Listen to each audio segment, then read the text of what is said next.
Hola, ¿cómo están? Hoy en día, cuando pensamos en fotografía, pensamos en sacar nuestro celular, prender la cámara y tomar una foto. Es algo que todos hacemos. Y miren, esta es mi foto de cuando fui a la Plaza de Bolívar.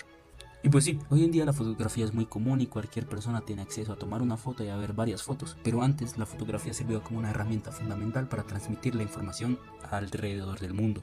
La fotografía también sirve en los países para expresar sus momentos históricos y sus momentos más importantes como nación, por lo que cada país tiene una foto que lo representa históricamente. Puede ser una foto deportiva, una foto militar o una foto de un suceso importante que haya pasado en el país. Y pensando en esto, ¿cuál es la foto más importante de la historia de Colombia? Esto no es muy tan fácil de descifrar. Hay demasiadas fotos importantes dentro de la historia nacional y elegir solo una es algo demasiado complejo. Y bueno, aquí intenté recopilar varias fotos que considero son fotos importantes para la historia nacional, esperando que una de estas sea la foto más importante de la historia de Colombia. Claramente no voy a poder mostrar a todas, ya que algunas tienen gente con jugo de tomate y muy dormidas, entonces espero que puedan comprender esa parte.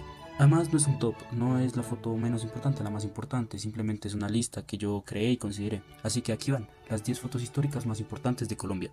La primera es la entrega de armas del M-19 al gobierno nacional. El M-19 fue una de las guerrillas más importantes del país y de las más fuertes. Protagonizó hechos gigantes como el robo a la espada de Bolívar, el ataque a la embajada de la República Dominicana y el ataque al Palacio de Justicia.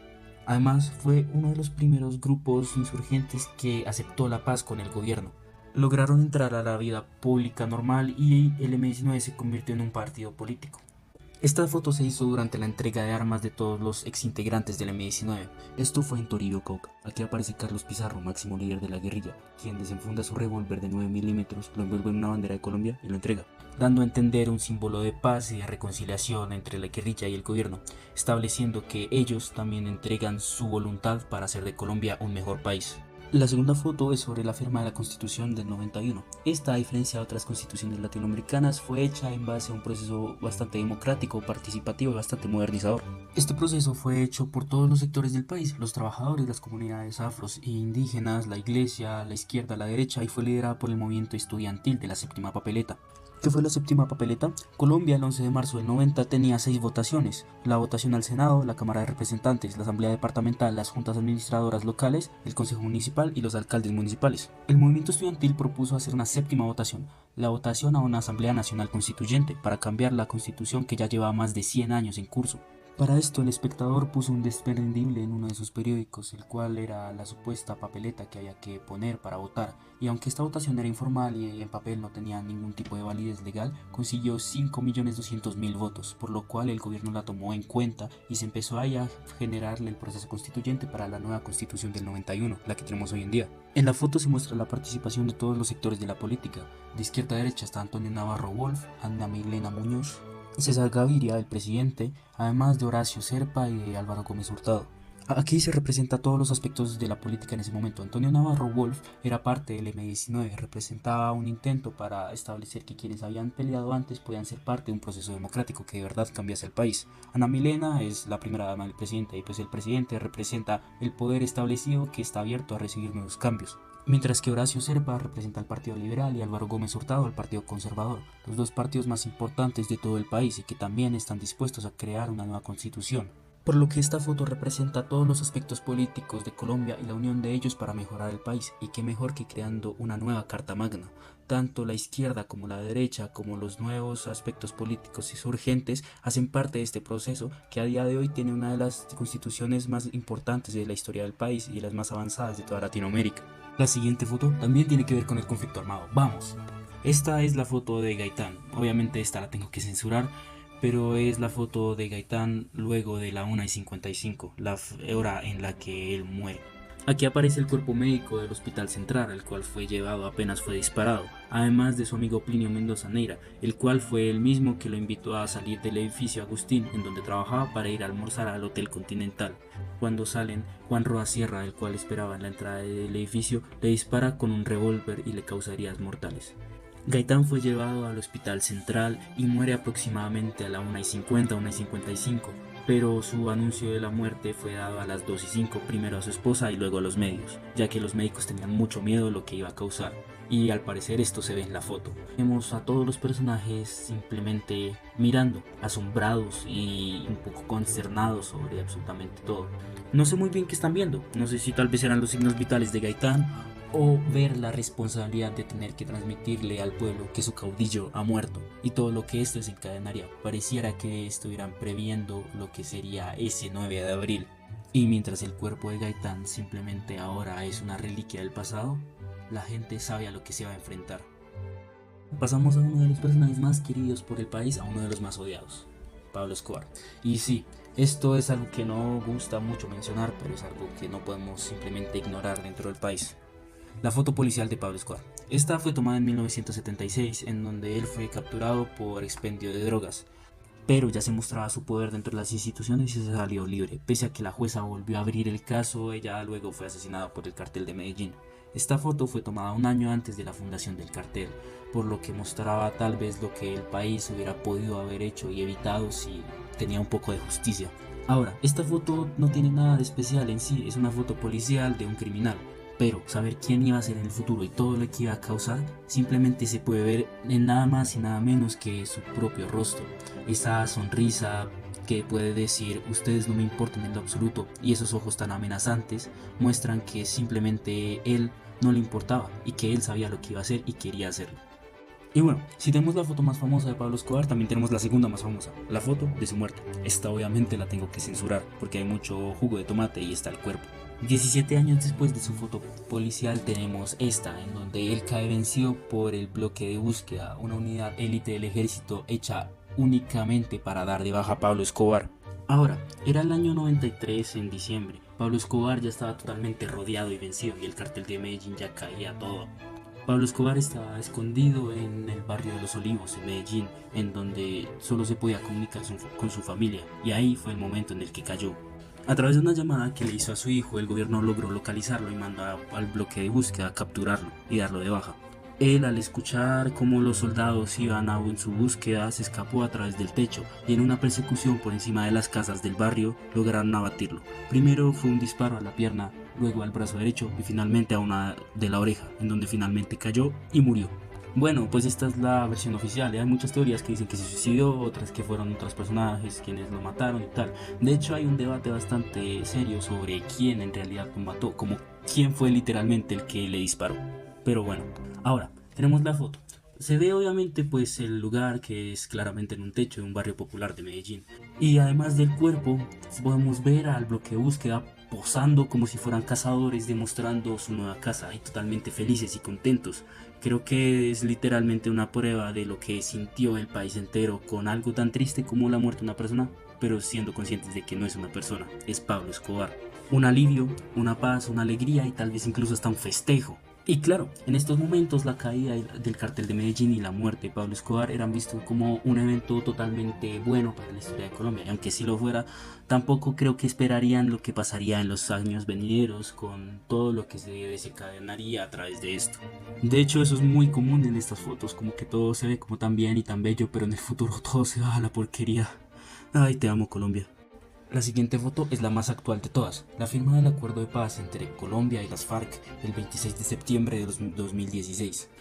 Pese a que los diálogos de paz empezaron desde 2012, tardaron 4 años para terminar finalmente con el conflicto armado colombiano entre el Estado y las FARC. Estos acuerdos se dieron bajo mediación y veeduría internacional como de Chile, Cuba, Venezuela o Noruega, además de otros organismos internacionales como la ONU, la Unión Europea o la OEA.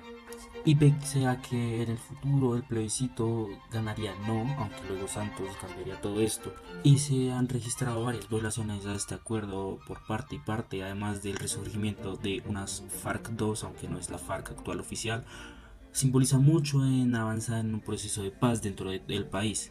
En la foto podemos ver al presidente del momento, Juan Manuel Santos, dándose la mano con Rodrigo Londoño, alias Timochenko, el jefe de las FARC para ese momento, y atrás Raúl Castro, el presidente de Cuba, ya que pues las negociaciones se dieron en ese país. Ambos tienen el acuerdo final de paz que firmaron y ratificaron ambas partes, en donde hablan de bastantes cosas como la solución al problema de drogas, la participación política de las FARC o la reforma del agro.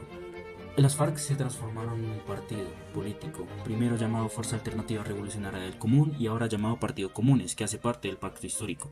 Actualmente Juan Manuel Santos ganó el Premio Nobel de la Paz por este acuerdo y está retirado de la política y creo que escribe un libro, mientras que Timochenko se unió al partido político y se volvió candidato de la presidencia en 2018. Tuvo reacciones mixtas, entre ser recibido con huevos en Quindío y ser recibido amablemente en el sur del país. Ahora, después de este proceso, también uno de los acuerdos que se llegó era el establecimiento de un sistema de verdad, justicia, reparación y no repetición, lo que simboliza que Colombia se está apropiando de su conflicto interno en base a solucionarlo, en base a plantear soluciones reconociendo a ambos lados. Por lo que esta foto simboliza prácticamente el inicio de un proceso de paz que se intenta lograr en base a esto. Y además es el fin de una de las guerrillas más antiguas de la historia y uno de los conflictos más largos, el del Estado colombiano contra las FARC. Y aunque esta foto era mucho más inspiradora hace algunos años, ya que en este momento todo ha cambiado y las FARC reaparecieron entre muchas comillas, no deja de ser una foto histórica que presenta un estamento en lo que es la historia de la búsqueda de paz en el país.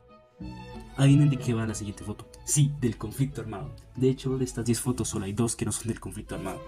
Esta es la silla vacía. En esta foto aparece el presidente de ese momento, el 99, Andrés Pastrana, con una camisa blanca y una bandera de Colombia de fondo, representando su intención por establecer la paz.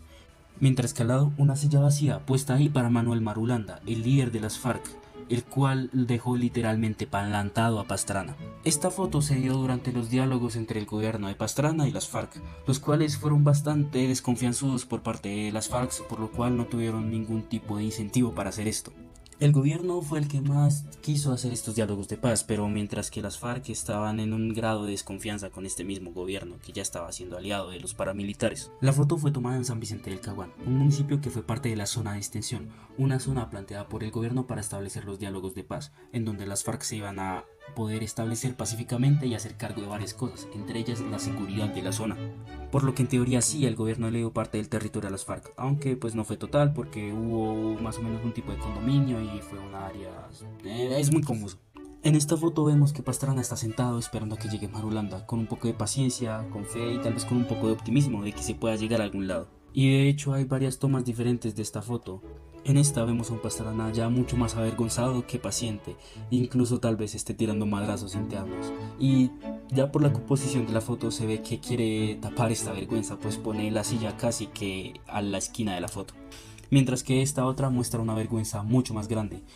Todo un público esperando a la presencia de Marulanda, pero finalmente nunca llegó.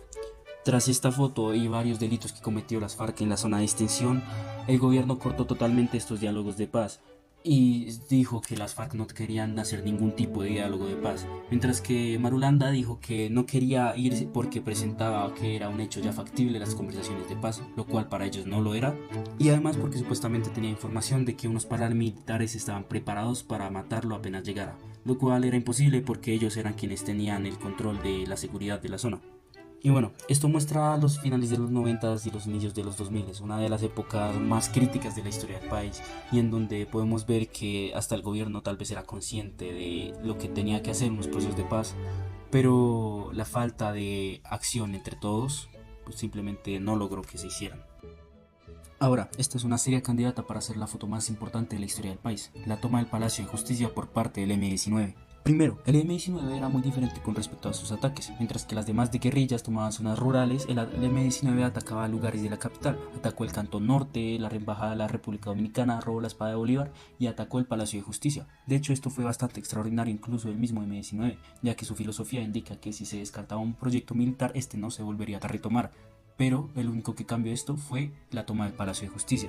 Y así fue. El 6 de noviembre de 1985 el M-19 entró vestido como civil al Palacio de Justicia, lo tomó, se alzó en armas y secuestró a toda la gente que estaba dentro del palacio.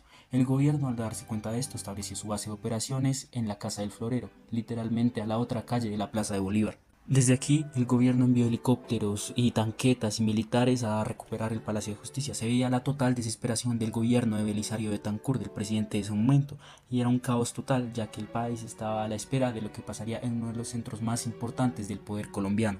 Analizando la foto ya es una locura total. Soldados o una tanqueta entrando a un Palacio de Justicia es algo que tal vez nunca se ha visto en ningún otro país o tal vez no en mucho tiempo. La desesperación del ejército en recuperar el Palacio de Justicia es totalmente visible y lo que suponía esto, además de hablar de que como una guerrilla se va a tomar un Palacio de Justicia, el cual está ubicado en la misma plaza que la casa del presidente, es algo que simplemente llega a entenderse como que Colombia se encaminaba directamente al foso de un estado fallido, que la guerrilla tenga tanto poder que sea posible de hacer estos ataques y estar a prácticamente metros del lugar de vivienda del presidente y tomarse el Palacio de Justicia, uno de los lugares más importantes de la división de poderes en Colombia. Este fue uno de los momentos más críticos de toda la historia de Colombia y de esta foto lo logra representar perfectamente. Ahora, esta es la foto más trágica de toda la historia del país y la que incluso dio la vuelta al mundo, la foto de Omaira Sánchez. Si son colombianos al escuchar este nombre, la foto se les viene directamente a la cabeza. Ella fue una niña víctima de la tragedia de Armero. Esta tragedia fue cuando el volcán del Nevado del Ruiz hizo erupción y todos los sedimentos de esa erupción se fueron montaña abajo hasta el municipio de Armero, un municipio de más de 20.000 personas en ese momento. El gobierno sabía que el volcán podía estar entrando en erupción, pero no hizo absolutamente nada ni evacuó la zona, y el pueblo junto con sus habitantes quedaron enterrados en todo este sedimento. Omaira quedó hundida en el sedimento, pero logró sacar su mano y fue reconocida por un rescatista quien la salvó. Al intentar sacarla totalmente no pudieron. Los buzos se sumergieron para ver que la tenía atada, y eran los escombros de su antigua casa que la atrapaban, y además los brazos de su difunta tía, la cual abrazaban sus piernas y no la dejaban salir. Omaira sobrevivió 60 horas en esta situación junto con los rescatistas, los cuales le daban caramelos y cantaban canciones con ella. A los últimos momentos empezó a verse muy mal y empezó a tener alucinaciones, diciendo que tenía que ir al colegio y presentar un examen de matemáticas. Finalmente, el 16 de diciembre murió a causa de las condiciones insalubres en las que estaba encontrada. Pese a que los rescatistas buscaron todas las maneras posibles de salvarla, la única era amputándole las piernas, pero considerando todas las condiciones tan insalubres que había alrededor, lo más humano era dejarla morir. Ella también fue entrevistada, dijo que si su mamá la estaba escuchando, que por favor rezara mucho por ella y que los rescatistas ya la iban a salvar. Finalmente murió toda su familia, menos su madre y su hermano. La foto fue tomada por Frank Fournier, un periodista que supo de la situación y llegó hasta Armero, y pudo tomar la foto el 16, el día que Omaira murió. Esta imagen visibilizó la tragedia a nivel internacional, incluso ganó el premio del World Press Forum del año de 1986. En la foto vemos a Omaira en sus últimos momentos, con los ojos ya completamente rojizos, las manos blancas y mostrando inhabilidad incluso para poder siquiera respirar.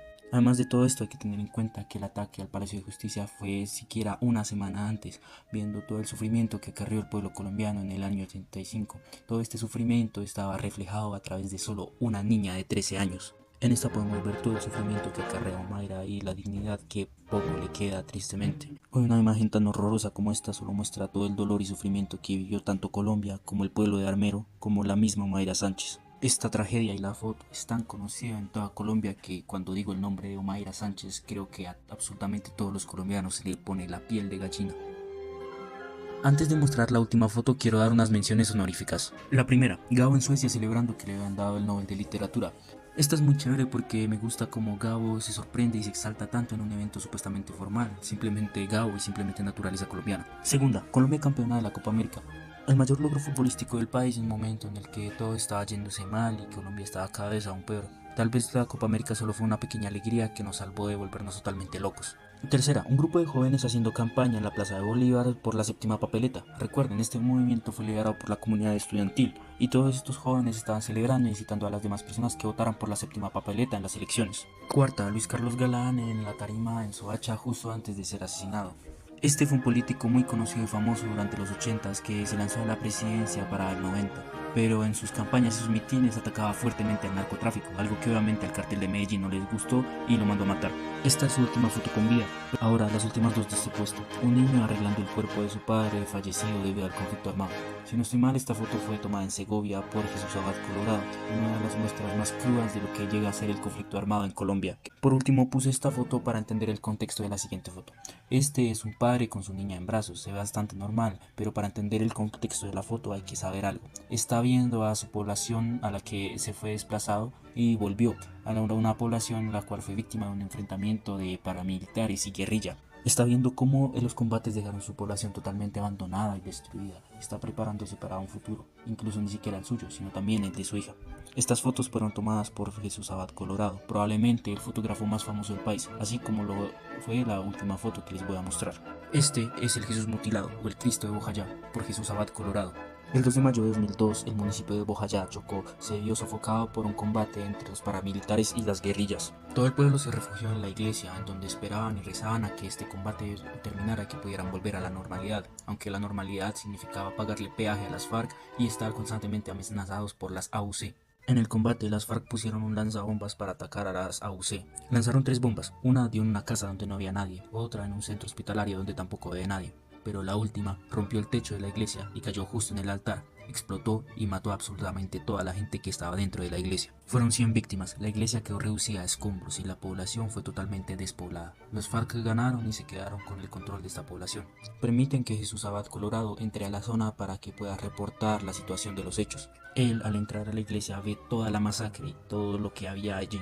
Se queda en shock viendo la cantidad de gente muerta que hay dentro de lo que antes era una iglesia y en ese momento eran simplemente escombros. Se presenta con un dilema, que tomarle foto, pues tenía tanto la responsabilidad de periodista como el deber de respetar a las víctimas. Así que ve toda la situación y ubica al Cristo de la iglesia, un Cristo que está totalmente destrozado y mutilado, y a eso es lo que le toma la foto, representando tanto la magnitud como el daño que puede hacer el conflicto armado, además de la situación de las víctimas, que aunque no las muestre gráficamente, a través del Cristo puede mostrar el dolor de estas, tanto psicológico, sentimental como físico. Esta fue la foto más famosa de Jesús Abad Colorado. El Cristo mutilado es usado en ceremonias de conmemoración de la paz en Colombia, e incluso en la visita del Papa Francisco, este lo bendijo. Esta foto, como dice Jesús Abad Colorado, intenta, en lugar de buscar venganza, buscar reflexión y buscar perdón entre ambas partes, siendo que Jesucristo y la iglesia es un aspecto muy importante en la base de las conversaciones de paz en Colombia. Además, el Cristo muestra la esperanza, tanto agrietada como maltratada, pero igual sigue ahí, sigue resiliente, esperando a que exista una verdadera paz en el país. Y bueno, estas fueron en mi opinión las fotos más importantes de la historia del país, espero que les haya gustado. Estas fotos reflejan varias etapas de la historia del país y que tienen cierta conexión entre todas ellas. Y bueno, aquí termina el video, espero que les haya gustado, espero que dejen su like, sus comentarios y que me digan si quieren que trate algún otro tema interesante que ustedes propongan. Y bueno, aquí termina el video, espero que les haya gustado y síganme para más, recolombianizando.